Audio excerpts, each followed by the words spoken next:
입니다. 그래서 앞에 초가 4개가 있는데요. 이 초도 순서대로 가장 진한 보라색부터 하얀색에 이르기까지 한 주에 하나씩 켜지게 될 겁니다.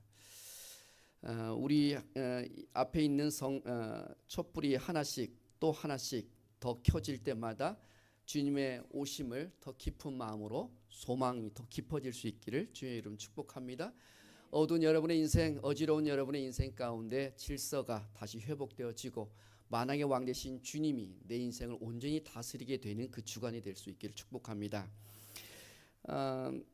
대림절 4주차 말씀을 4주 시리즈로 준비를 했습니다. 오늘은 첫 번째 시간이 될 건데요.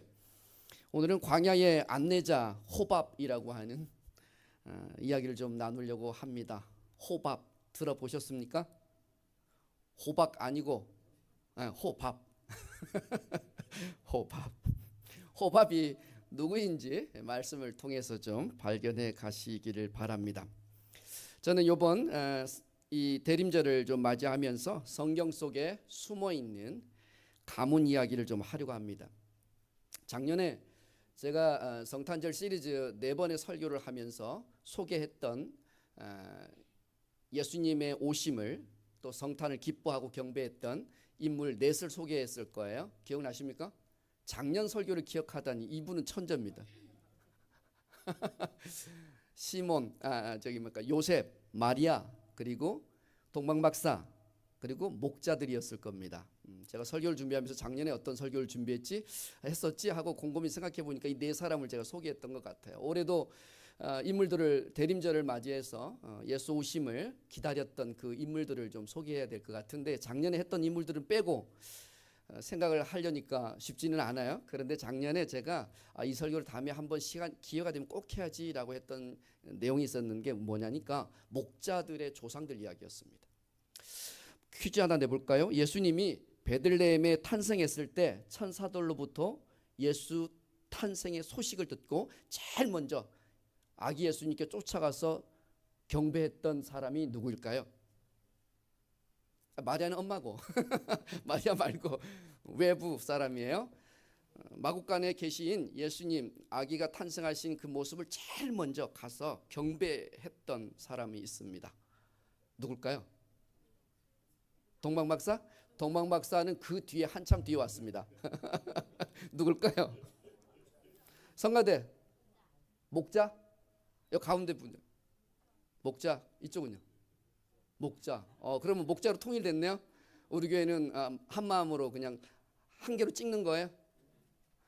맞으면 다 맞고 틀리면 왕창 틀리는 겁니다. 오늘 틀리면 집에 못 가는 겁니다. 그 알아낼 때까지 성경책 신구약 66권 다 읽고 가셔야 돼요. 여러분 눈치가 너무 빠르신 분들이라 아니면 성경을 너무 사랑해서 많이 읽으신 분들이라 그런지 정답을 맞추셨습니다. 목자들이었거든요.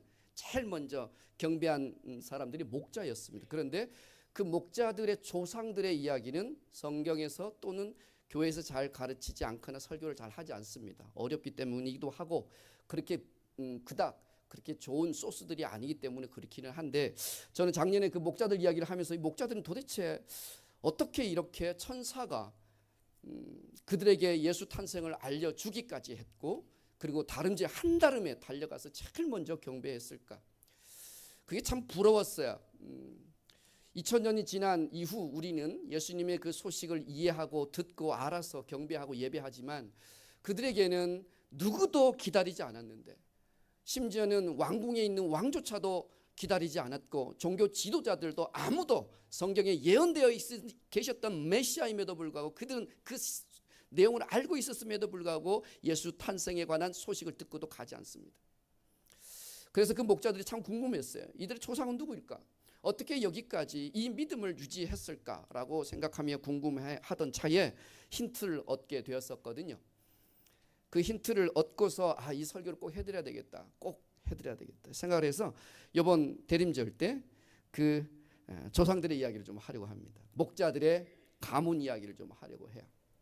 4번에 걸쳐서 나누어서 이야기를 좀 하려고 하는데 오늘은 첫 번째 시간입니다.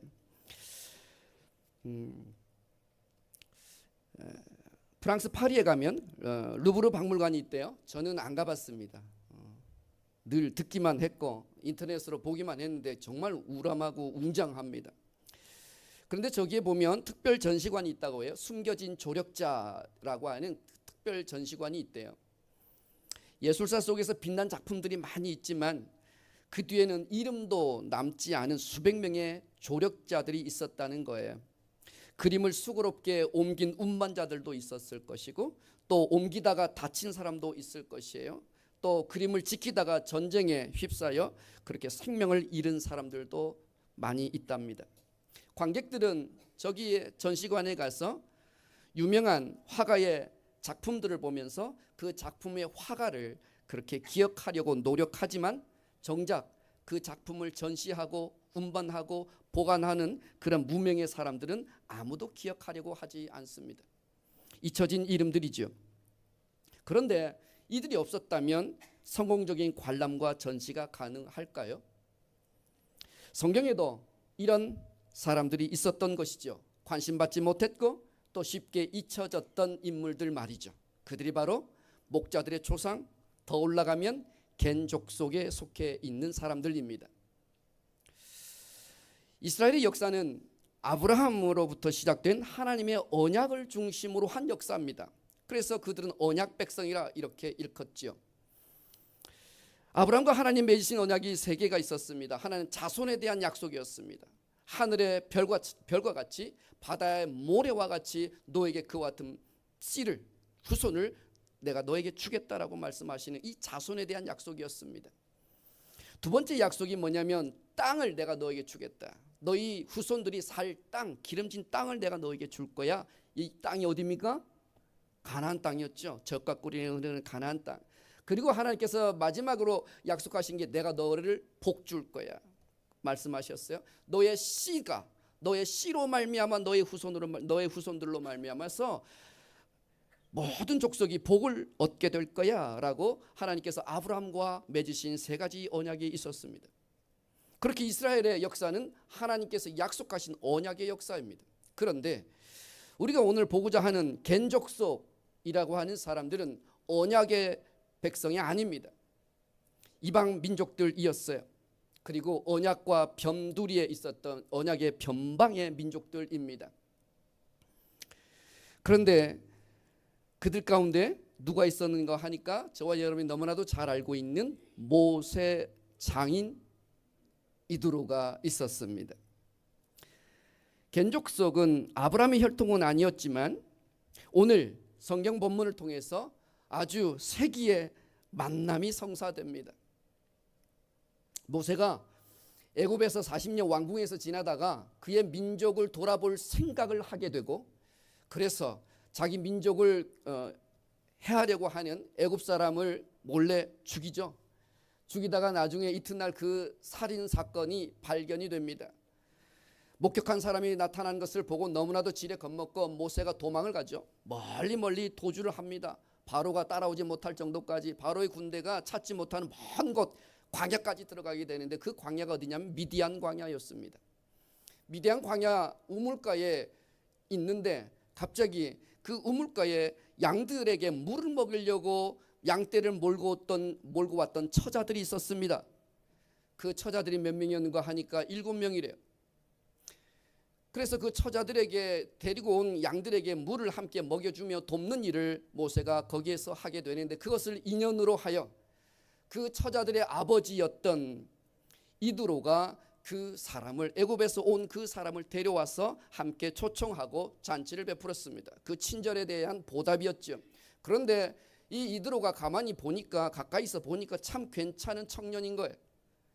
학식도 뛰어나고 용기도 있고 용맹스럽고 그런 거예요.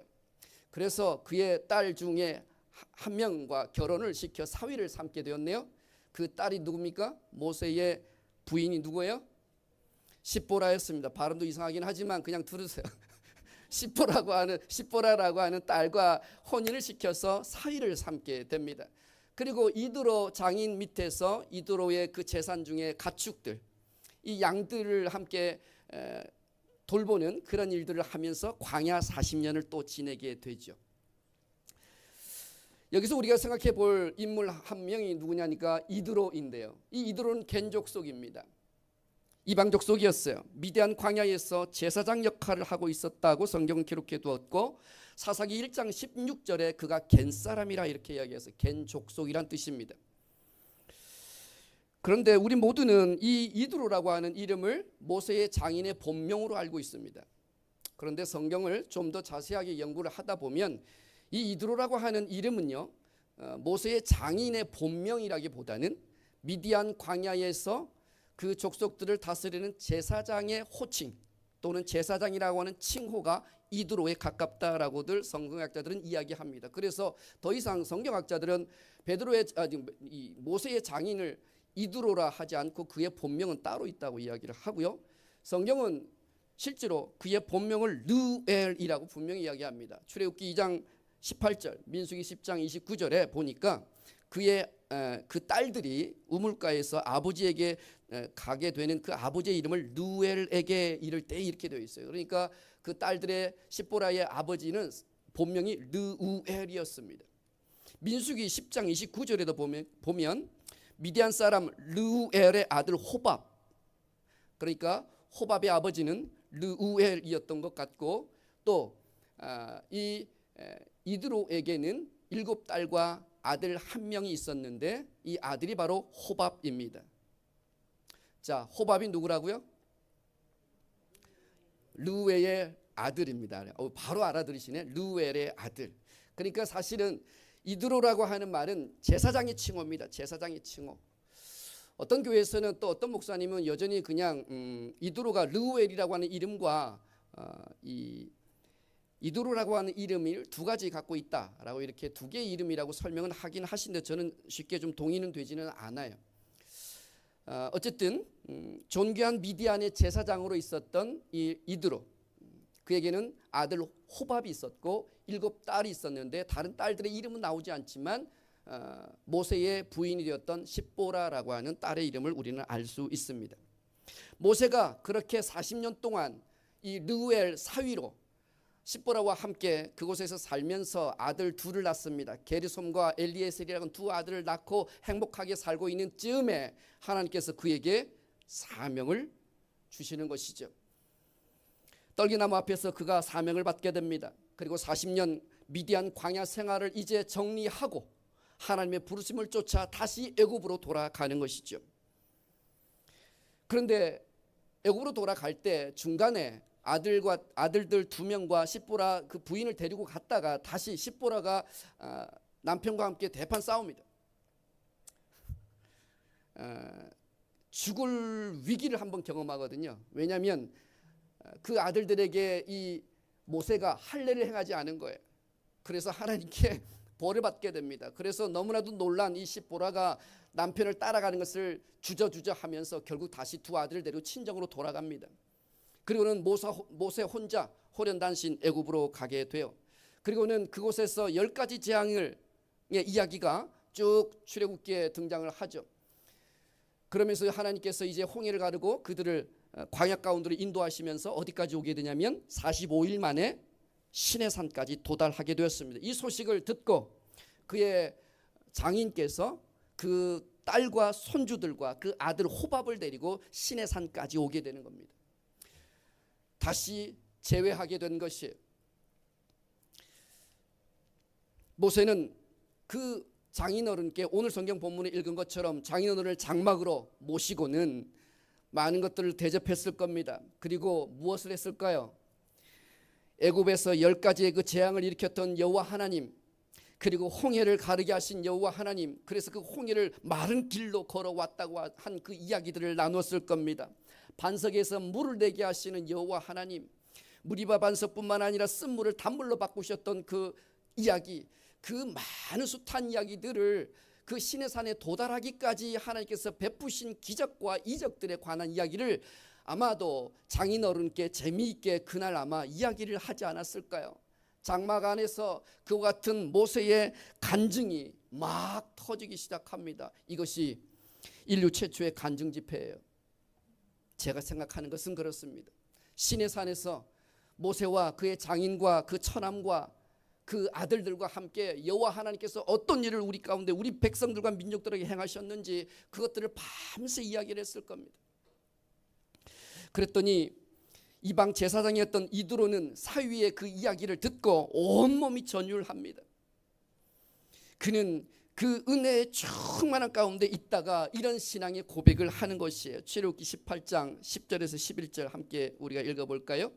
저 빨간 글인데 보이실려나 모르겠다. 시작. 이도로가 이르되 여호와를 찬송하리로다. 너희를 애굽 사람의 손에서와 바로의 손에서 건져내시고 백성을 애굽 사람의 손 아래로 건지셨도다. 이제 내가 알았도다. 여호와는 모든 신보다 크심으로 이스라엘에게 교만하게 향하는 그들을 이기셨도다. 아멘. 이게 누구의 고백이라고요? 이드로의 고백이라고요? 이방 민족의 제사장이 이렇게 여호와 하나님을 알아차린 거예요. 원래 르우엘이라고 하는 본명의 엘은요, 고대 근동 지방의 신을 뜻하는 것입니다. 신. 우리는 엘을 여호와 하나님이라고 이해하지만 고대 근동에서 엘은 다 그냥 모든 신들을 지칭하는 일반 명사였어요. 엘. 그러니까 르우엘이라고 하는 르우는 프렌드, 친구입니다.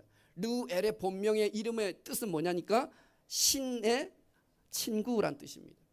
그런데 그 르우엘은 모세를 만나기 전까지, 그리고 모세의 이와 같은 간증을 듣기 전까지 애매모호한 삶의 어떤 입장이었던 것 같아요. 그런데 오늘 비로소 그 간증 집회를 듣고 알아차린 거예요. 내가 믿고 내가 섬겨야 될 신은 다른 신이 아니라 여호와 하나님이시구나라는 것을 알아차린 것이에요. 그전에는 막연한 신들의 친구였지만 이제 비로소 여호와 하나님의 친구가 된 것이에요. 그게 바로 르우엘입니다. 여호와 하나님이야말로 모든 신들보다 크신 분이요 유일하신 하나님이구나 라는 것을 그 밤에 알아차린 것입니다. 그래서 그분의 그 위대함을 찬양하고 그렇게 신앙을 고백했던 것이죠. 르우엘에게 여호와 신앙이 꼽히게 된 밤이었습니다. 내가 누구인지 알게 되었고 내가 어떤 신을 섬겨야 되는지 알게 된 밤이었죠. 르우엘의 이와 같은 신앙 고백은 그 가문의 신앙의 첫 씨앗이 되었습니다. 여호와 하나님이 참 하나님이시다. 모든 신들 중에 신이시다. 우리를 창조하신 신이시다. 우리 가문이 이제 섬겨야 하고 예배해야 할 신은 여호와 하나님이시다. 내 사위가 믿는 여호와 하나님, 이스라엘 백성들을 광야 이 신의 산까지 안전하게 그들을 인도해 주신 그 하나님이 여호와 하나님이신 것을 그의 입술로 고백했던 것입니다. 이제 그에게 여호와 신앙이 생긴 것입니다.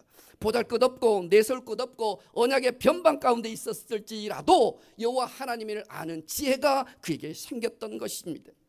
자신의 가문을 이제 언약의 축복 안으로 밀어 넣는 그런 믿음의 선조가 바로 이드로였던 것입니다. 그는 겐족속을 하나님의 구원 역사에 동참시키는 그런 통로가 되었습니다. 이런 장인어른을 만나고 맞이할 수 있기를 예수님의 이름으로 축복합니다. 이런 사위를 맞이할 수 있기를 예수님의 이름으로 축복합니다. 얼마나 복된 만남입니까? 사랑하는 여러분, 우리의 신앙은 분명합니까? 우리의 신앙 고백은 확실합니까? 흔들림이 없습니까? 여호와께서 참 하나님이시다. 그분의 아들 예수 그리스도만이 유일한 구주이시다. 예수님께서 심판주로 반드시 이 땅에 다시 재림하신다. 이 신앙의 고백이 분명하시기를 예수님의 이름으로 축복합니다. 우리의 그 신앙 고백을 통해서 우리의 가정과 우리의 직장과 우리 공동체의 믿음의 씨앗이 될 것입니다. 여러분이 바로 그 같은 믿음의 선조가 되시기를 예수님의 이름으로 축복합니다. 여러분이 구원의 나무가 되시기를 예수님의 이름으로 축복합니다. 르우엘처럼 믿음의 선조가 되어서 가정을 살리고 직장을 살려내고 교회 공동체를 다시 부흥시키는 일에 여러분이 미랄이 될 수 있기를 예수님의 이름으로 축복합니다.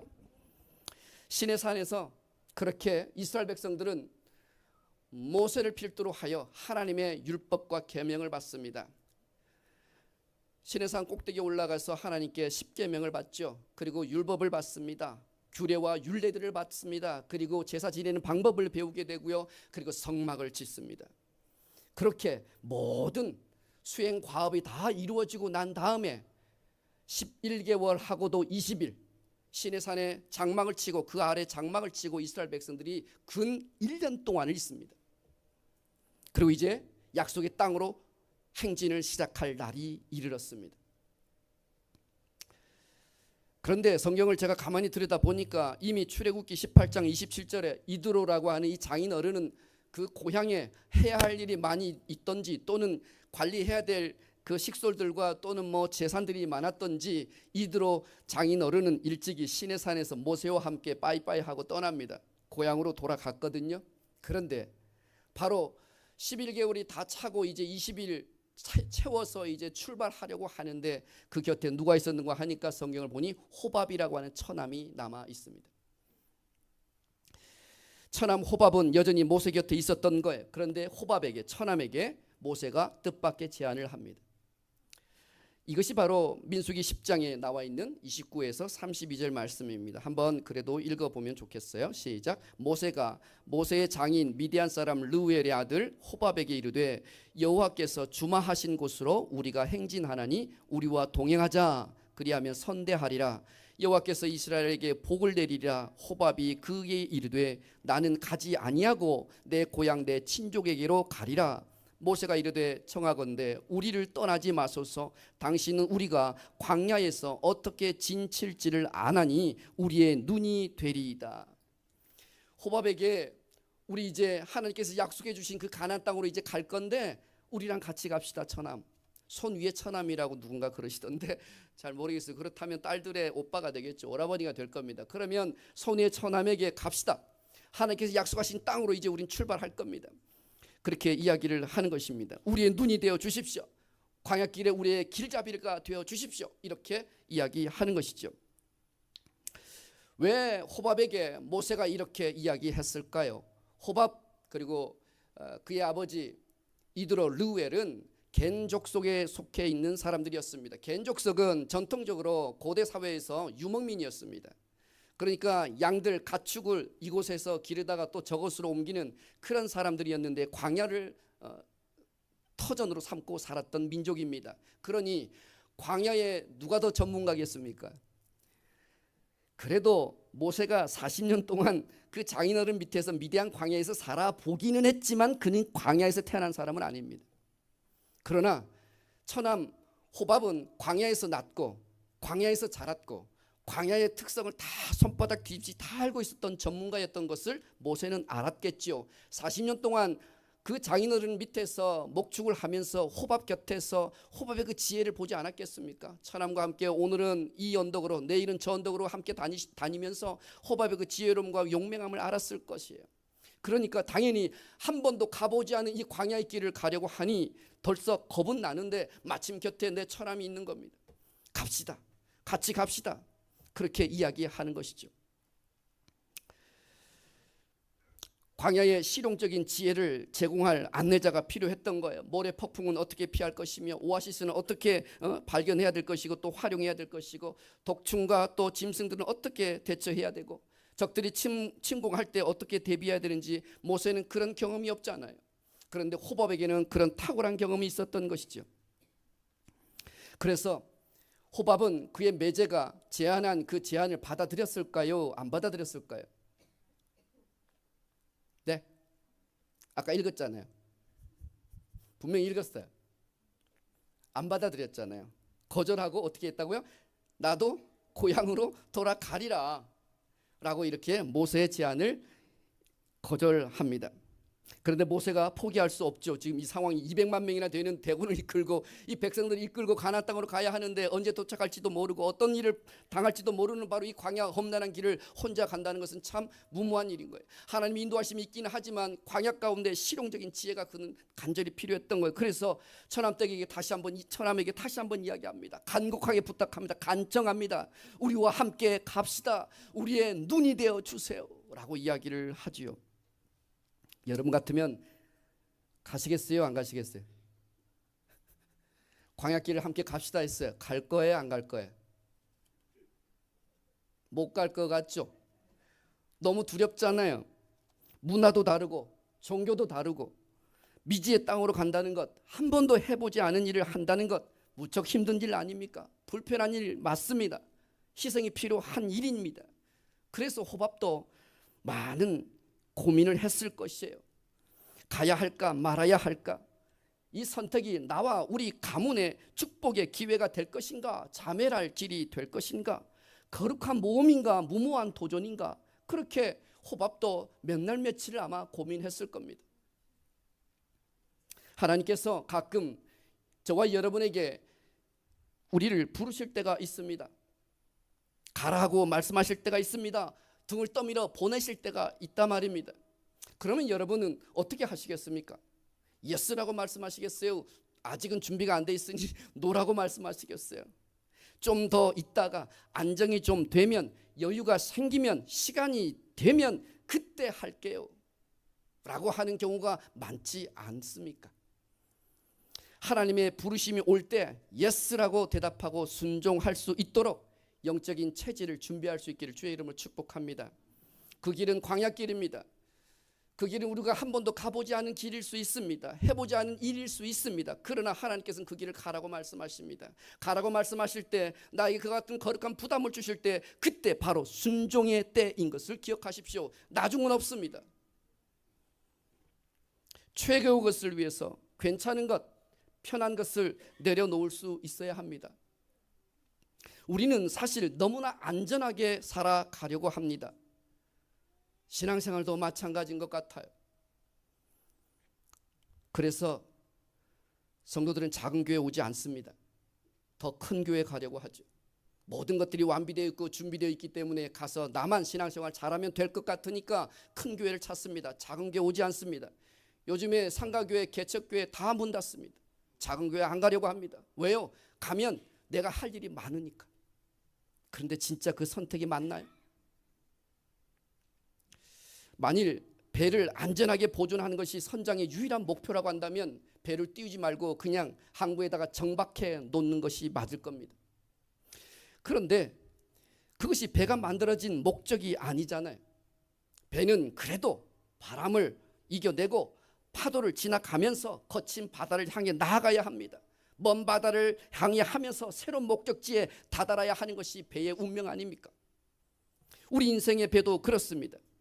실패가 두렵다면 항구에 그냥 정박해 두면 됩니다. 꽁꽁 묶어 두면 됩니다. 아무것도 안 하면 됩니다. 그러나 그렇게 하면 하나님이 우리를 위해서 예비하신 놀라운 축복을 나와 우리 자손들이 누릴 수 없다는 것을 생각하셔야 합니다.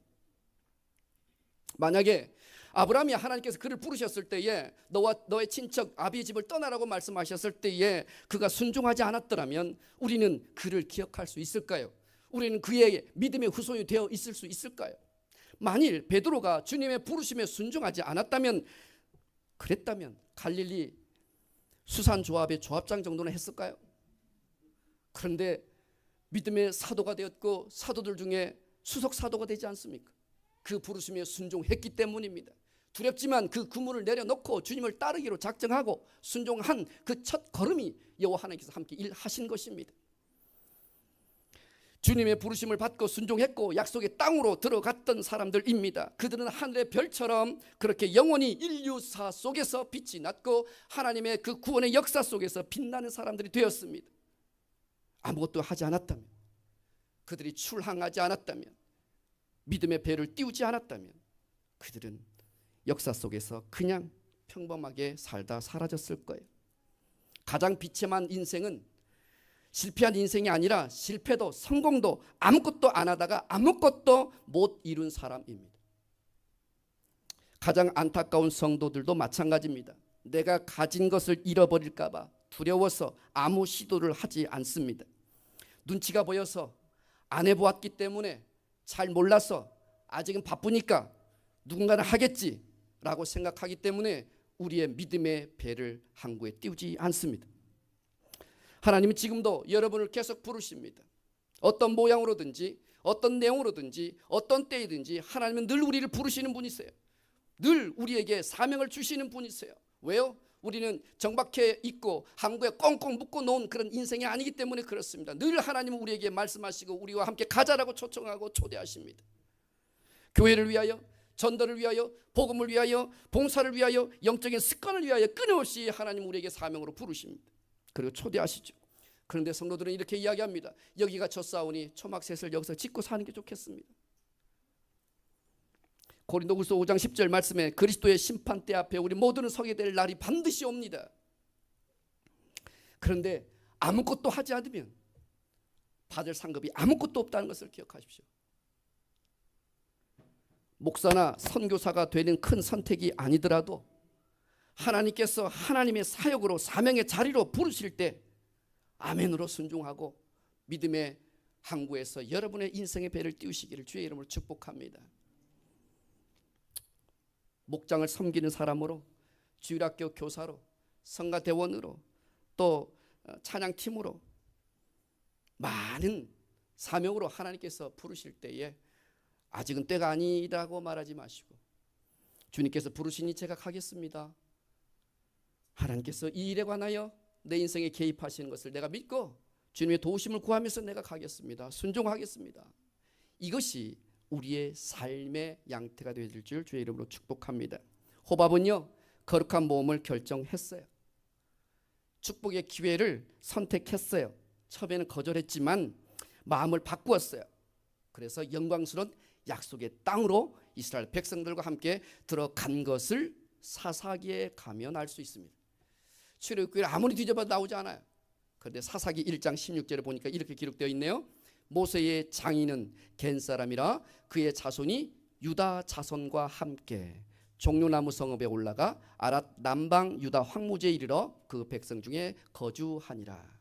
아멘. 호밥은 선택한 거예요. 그 처남의 모세의 그 제안을 받아들인 겁니다. 그리고는 유다 지파와 함께 그 약속의 땅에 들어가서 정착했습니다.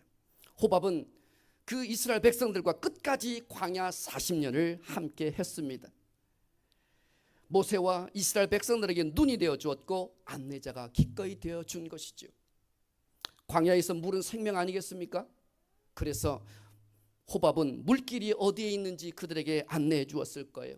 오아시스가 어디에 있는지 계절에 따라 달라지는 이 날씨를 어떻게 해석하고 적응해야 되는지 잘 가르쳐주고 안내해 주었을 거예요.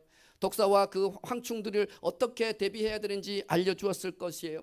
도적대가 어디에 자주 출몰하는지를 알고 그곳을 피하여 그들에게 길을 안내해 주었을 거예요. 모래 폭풍을 피하는 요령도 가르쳐 주었을 거예요. 광야에서 나는 약초들이 무엇인지 그 약초들을 가지고 어떻게 상처에 바르면 나은지 그렇게 그는 아주 세세하게 가르쳐 주었을 거예요. 심지어 200만 명이나 되는 인구, 의정부 인구의 5배입니다. 그 사람들 함께 모여서 광야길을 걷는다고 생각해 보세요. 어마어마하지 않습니까? 그런데 그 200만 명이 어떻게 하면 질서정연하게 행군할 수 있는지, 어떤 속도로 가야 하는지, 어디를 향해 가야 하는지, 동서남북을 분별할 수 있는 방법은 무엇인지, 하늘의 별을 보면서 우리의 길을 잃지 않는 방법이 무엇인지, 호밥은요 그런 것들을 하나하나 몸으로 평생 익혔던 것들을 그들에게 다 전수해주며 가르쳐주고 안내해주었습니다. 모세에게 얼마나 든든한 우군이 되었을까요? 얼마나 큰 도움이 되었을까요? 이스라엘 백성들이 호밥에게 얼마나 큰 고마운 마음을 가졌을까요? 사랑하는 여러분, 우리도 호밥 같은 복음의 안내자가 될 수 있기를 예수님의 이름 축복합니다. 여호와의 눈이 될 수 있기를 예수님의 이름 축복합니다. 누군가가 앞서간 그 경험을 가르쳐주지 않고 보여주지 않고 이끌어주지 않으면 어떻게 믿음이 약한 사람들이 쫓아가겠습니까? 누군가는 앞서가는 사람이 있고 또 그 앞서간 자가 뒤따라오는 자들을 함께 견인하면서 데려가야 하지 않겠습니까? 그 결과 그들은, 호밥은, 그 가문은, 언약의 변방에 있던 그 가문은 언약의 백성들 가운데 거하게 되었고 하나님께서 주시는 그 복을 고스란히 언약 백성들과 함께 누리게 되는 축복을 누리게 됩니다. 현재의 안전이 아니라 하나님의 약속을 붙쫓았더니, 하나님의 그 꿈과 하나님의 그 비전, 그 약속을 다바크했더니 여호와 하나님께서 그들에게 복을 주시는 것입니다. 우상 가문에서 믿음의 가문이 된 것이에요. 여호와의 눈이 되었더니 여호와께서 그들에게 복을 주신 것입니다. 사랑하는 여러분, 저와 여러분은 이 시대에 호밥 같은 복음의 안내자가 될 수 있기를, 복음의 눈이 될 수 있기를, 그래서 아직도 구원받아야 될 우리 가족들 있지 않습니까? 아직도 하나님의 복음 안으로 들어와야 할 많은 이웃들이 있지 않습니까? 직장 동료가 있지 않습니까? 그들에게 호밥의 삶처럼 복음의 눈이 되시길 주의 이름으로 축복합니다. 복음의 안내자가 되길 예수님의 축복합니다. 길과 진리와 생명이 된다고 예수님께서 요한복음 14장 6절에 말씀하십니다. 그 예수님께로 인도하는 길잡이가 될 수 있기를 예수님의 이름으로 축복합니다. 호밥, 겐족속 그 가문이 여호와 하나님 앞에 언약의 복을 누리게 되는 비결, 그것은 우리 인생 가운데 하나님께서 부르신 사명 앞에 순종하고 믿음의 배율을 떼우는 것입니다. 저와 여러분 그 말씀 앞에 순종하며 광야의 눈들이 되시기를 예수님의 이름으로 축복합니다. 함께 우리 결단 기도 함께 하기를 원합니다. 슬라이드 준비되어 있는데 함께 저와 읽으시면서 기도할게요. 주님, 우리의 신앙을 고백합니다. 여호와만이 참 하나님이시며 예수님이 그리스도이시고 우리를 구원하실 유일하신 구주가 되심을 믿습니다. 예수님께서 심판주로 반드시 이 땅에 재림하실 것을 믿습니다. 가정, 직장, 공동체 안에 믿음의 씨앗을 심겠습니다. 르우엘처럼 믿음의 선조가 되겠습니다. 호밥처럼 여호와의 눈이 되고 복음의 안내자가 되겠습니다. 그래서 길을 잃은 영혼들을 붙잡아 언약의 축복 안으로 이끌겠습니다. 하나님께서 부르실 때에 예스로 순종하겠습니다. 정박하지 않고 넓은 바다를 항해하겠습니다.